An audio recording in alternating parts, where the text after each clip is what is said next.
In the sweltering late summer of 1590, an English governor named John White stepped off a small boat and waded onto the sandy shores of Roanoke Island, located off the jagged coast of what is now North Carolina. He had been away for 3 agonizing years, delayed by a raging war across the Atlantic. He was returning to his family, to his friends, and to his granddaughter Virginia Dare, the first English child born on American soil. He expected to hear the sounds of a bustling settlement, the ringing of blacksmith hammers, and the laughter of children. Instead, he was met with a suffocating silence. The settlement was entirely abandoned. The fort stood exactly as he had left it, with its wooden palisades upright and the gates unbroken. But the 115 men, women, and children were simply gone. There were no signs of a struggle, no blood in the dirt, no scattered belongings, no graves freshly dug.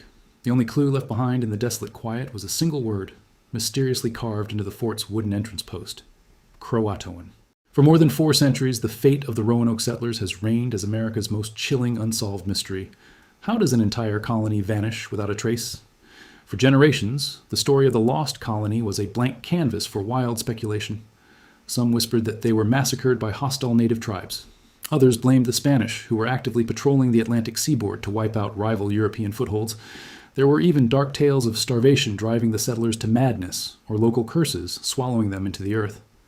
The waters were further muddied in the 1930s by the infamous Dare Stones, a series of inscribed rocks supposedly written by Eleanor Dare, which captivated the nation before being debunked as elaborate fakes. But history is rarely a story of ghosts and vanishing acts. Usually, it is a story of desperate human survival. And today, thanks to a convergence of archival detective work, modern archaeology, and groundbreaking findings from the 2024 to 2025 research seasons, the centuries-old fog surrounding Roanoke is finally beginning to clear. The answers emerging from the Carolina dirt are not tales of disappearance, but of a brilliant, desperate adaptation. The modern breakthrough began not with a shovel, but with a piece of paper. In 2012, a researcher at the British Museum was carefully examining a 16th century watercolor map drawn by John White himself, titled La Virginia Pars. It was a delicate, sun-faded document that had been studied by scholars for decades. But under specialized backlighting, a technique used to reveal underdrawings and erasures, the researcher spotted something that had been hidden in plain sight for over 400 years.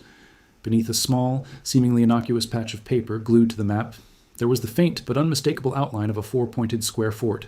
What made this hidden symbol so earth-shattering was its location. It was drawn exactly 50 miles inland from Roanoke Island, near the confluence of the Roanoke and Chowan rivers. Suddenly, a cryptic note from John White's own journals made sense. Before he had left for England in 1587, White recorded that the colonists had discussed moving 50 miles into the Main. White had likely patched over the map to hide the colony's intended relocation spot from Spanish spies. The map wasn't just a drawing, it was a blueprint for survival. This revelation electrified the archaeological world. Spearheaded by the First Colony Foundation, teams shifted their focus away from the barren Roanoke Island and headed deep into the Carolina mainland to a location dubbed Site X in Bertie County. When you're looking for people who have been missing for 400 years, you don't look for wooden forts, wood rots. You look for what they threw away. At Site X, hidden near an abandoned Native American village, the soil yielded secrets. Archaeologists unearthed fragments of English utilitarian pottery, specifically a greenish-glazed ceramic known as Surrey Hampshire borderware. But the most important discovery was actually something that was missing. There were no clay tobacco pipes. In archaeology, what you don't find is often just as important as what you do. The Jamestown settlers, who arrived a few decades later in 1607, were notoriously fond of clay tobacco pipes, and their refuge pits are littered with them. The complete absence of these pipes at Site X acted as an undeniable chronological fingerprint. It meant these artifacts predated the Jamestown era. These were the belongings of Elizabethan Englishmen. For a while, skeptics argued that Site X might just be an anomaly, perhaps a small temporary camp or the remnants of a prior scouting mission. But recent developments have silenced many of those doubts. The First Colony Foundation has since confirmed the existence of Site Y, a second distinct Elizabethan archaeological site in the same Bertie County region. The discovery of Site Y validates the inland theory, proving that Site X was not an isolated fluke, but part of a broader, sustained English movement into the mainland.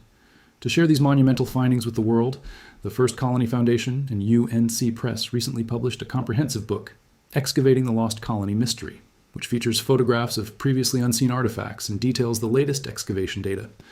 The inland migration is no longer a fringe theory. It is a validated historical reality, but the inland journey is only half the story. While researchers were digging in the forests of Bertie County, another team was scouring the windswept, salt-sprayed dunes of Hatteras Island to the southeast. Back in 1590, the word CROATOAN carved on the post was not a cryptic riddle. It was a geographic location.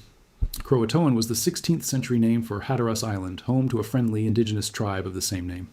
For generations, the oral traditions of the local Lumbee and Croatan descendants insisted that the English settlers never vanished. The stories claimed the desperate colonists simply assimilated into the native tribes, intermarrying and adopting indigenous ways of life to survive. For centuries, mainstream academia dismissed these oral histories as romantic folklore. They were wrong. Recent excavations conducted during the 2024 to 2025 research period on Hatteras Island have vindicated these ancient stories.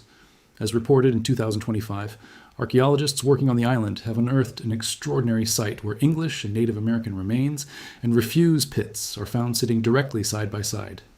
This is the ultimate archaeological smoking gun for cohabitation. They found Native American pottery mixed intimately with 16th century English tools, a rusted rapier hilt, and European copper. This wasn't a site of conquest or a battlefield. It was a shared living space. It paints a vivid picture of two distinct cultures merging to survive against the harsh elements of the New World. With the physical evidence mounting, historians realized that the Roanoke colony didn't vanish. It fractured. Driven by starvation, disease, and the terrifying realization that John White was not coming back, the colonists made a desperate choice. They split up.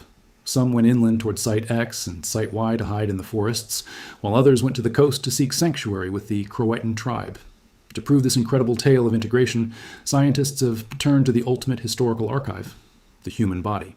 Through the Lost Colony DNA project, led by genetic genealogist Roberta Estes, researchers have been peering into the genetic codes of modern populations to find the ghosts of Roanoke.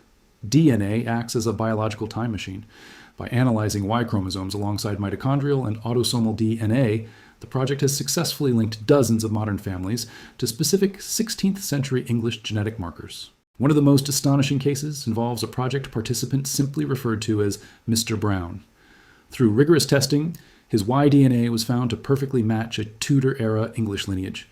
Even more compellingly, his genetic signature matches the surname of two known Roanoke colonists recorded on the original 1587 manifest, Henry and William Brown. It is a stunning bridge across 400 years of silence. When combined with the mapped hidden forts and the cohabitation pits of Hatteras, the genetic data adds a powerful layer of evidence to the assimilation theory. The story of Roanoke is far more profound than a simple spooky mystery. It challenges everything we were taught about the dawn of America. We are accustomed to historical narratives of Europeans arriving, conquering, and building rigid fortresses of Western civilization. But Roanoke tells a different story. It tells the story of arrogant ambitions brought to their knees by the brutal reality of nature. When their food ran out, their leader disappeared, and their empire abandoned them, the Roanoke colonists shed their English identities. They stopped being colonizers and became refugees. To survive, they had to let go of the world they knew and embrace the people and the land that surrounded them. They dismantled their fort, packed their belongings, and walked into the forests and toward the shores, weaving their bloodlines and their futures into the fabric of the indigenous world. The 115 men, women, and children of Roanoke were never truly lost.